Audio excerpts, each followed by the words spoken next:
Jatend migao mar arita kwe Kipchumba Murkomen koro koni nonro ewi nek mar jaod bura ma Kasipul Charles Ong'ondo Were mieno mananok mar jogo man machiegni kode.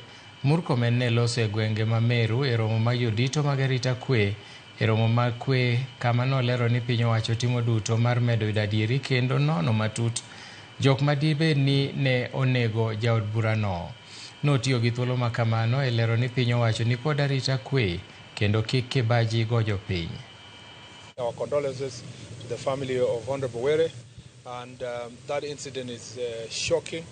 The circumstances under which the Member of Parliament was killed, the manner in which it was done, despite even him having security and him having been conscious about his own life and gone public about the same.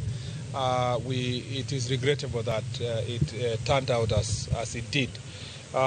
Luckily, it is within my knowledge that we have made very significant progress in arresting the perpetrators and their collaborators. And it will shock you to note that this is a very heinous crime that was done in a very cavalier manner, involving people that ordinarily some should have taken good care of the interests of the Member of Parliament.